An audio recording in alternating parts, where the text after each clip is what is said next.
Olá! Façamos hoje a leitura do resumo do livro de Números, da Bíblia Sagrada.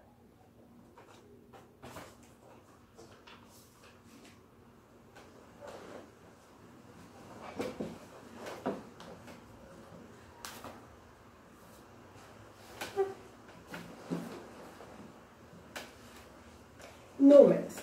O quarto livro de Moisés, chamado Números. Título é... O título do livro de Números, em português, deriva-se da Vulgata Latina, Liber Numeri, e da LXX, né? Que no grego significa aritmoi. Estes nomes foram escolhidos em razão dos dois censos. Está descrito em Números 1, versículo 26.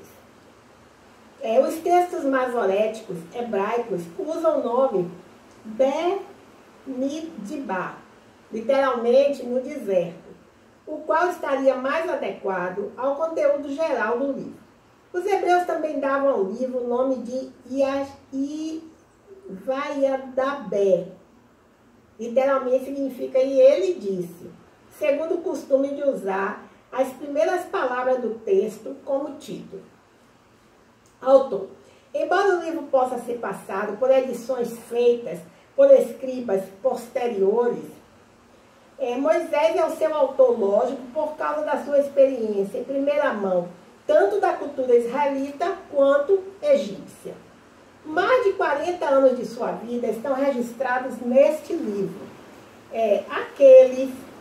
Aqueles que questionam a autoria mosaica citam duas objeções principais. Números, né, foi escrito como uma narrativa na terceira pessoa e Moisés afirma sua própria mansidão em Números, capítulo 12, versículo 3. Ambas são facilmente explicáveis. A primeira é uma questão de estilo e a segunda foi uma defesa de Moisés contra acusações infundadas. Números deve ser estudado junto com Êxodo, Levítico e Deuteronômio. Estes 4 livros do Pentateuco apresentam o mesmo tema de revelação. Deus falou ao seu povo através de seu profeta Moisés. Data. O quarto livro do Pentateuco foi escrito durante o período de experiência de Israel no deserto, em aproximadamente 1445 a 1405 a.C. Pano de fundo. Contexto. O livro de Números começa junto ao Monte Sinai e termina nas planícies de Moabe.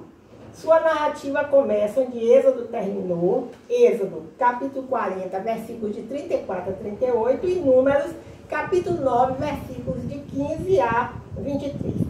E se liga a Deuteronômio, da além do Jordão, no deserto, como está escrito em Deuteronômio, capítulo 1, versículo 1. Propósito. Números é provavelmente o último livro que alguém escolheria como leitura devocional. Também poderíamos desejar uma cronologia mais bem feita, explicações mais detalhadas, uma narrativa mais ágil e menos repetição.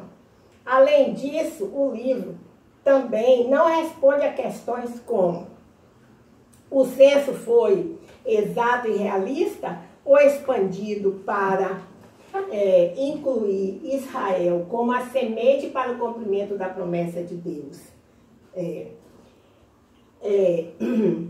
Por que a experiência dominante do deserto é apresentada na seção mais curta, sendo que ela representa o período de tempo mais longo? Está escrito em Números, capítulo 14, versículo 34 e capítulo 20, versículo 21.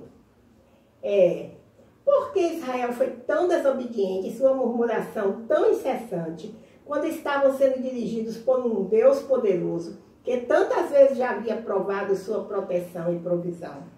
No entanto, para qualquer leitor que desejar empreender algum esforço para estudá-lo, Números está longe de ser aborrecido. O apóstolo Paulo deu duas razões para estimular o estudo do livro de Números. Tudo isso lhe sobreveio como figuras e estão escritas para aviso nosso. 1 Colossenses, capítulo 10, versículo 11. Porque tudo que dantes foi escrito para o nosso ensino, foi escrito para que, pela paciência e consolação das Escrituras, tenhamos esperança. Como está escrito em Romanos, capítulo 15, versículo 4. Características literárias. Números é incomum em sua disposição. Os eventos de organização descritos nos primeiros 6 capítulos, na realidade, aconteceram após os eventos descritos mais tarde no livro, como está escrito em Números capítulo 7, versículo 1 e capítulo 10, versículo 1. Esta disposição foi escolhida provavelmente por uma questão de ênfase, de modo que o leitor pudesse recordar a completude da provisão de Deus, como mostrada repetidamente durante a conquista da terra prometida por Israel. Temas. Muitos temas contrastantes são tecidos ao longo do livro de Números.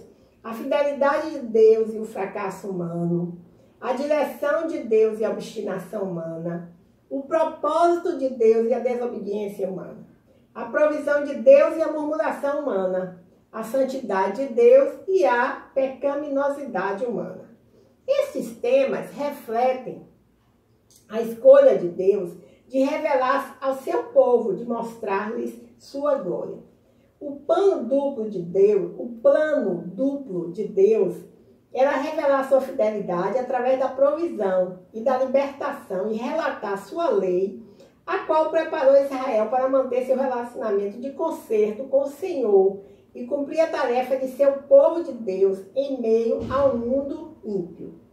O versículo temático central é: porém, tão certamente como eu vivo e como a glória do Senhor encherá toda a terra, Números capítulo 14, versículo 21, Deus será glorificado através de sua criação, pois seu propósito é estabelecer e trazer para si mesmo um povo santo.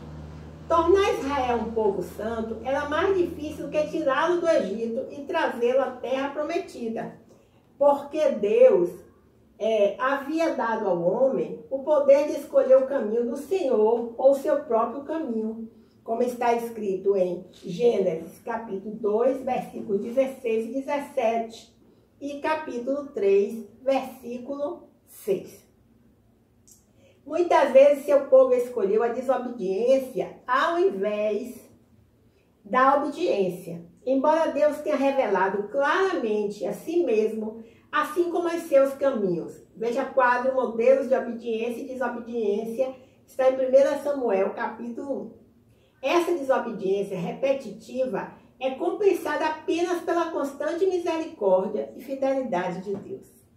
Bem, encerramos hoje mais um livro da Bíblia Sagrada, o livro de Números, né? Fizemos hoje a leitura do resumo deste livro, do livro de Números. Bem, a minha reflexão hoje, ela consiste em apenas 2 palavras, tá? E essas palavras são as seguintes. É isso mesmo. Obrigada, Jesus. Obrigada. Muito obrigada por me escutar, por me assistir, né? O meu canal é a leitura da Bíblia. O meu nome é Lúcia Marques. Até o próximo encontro.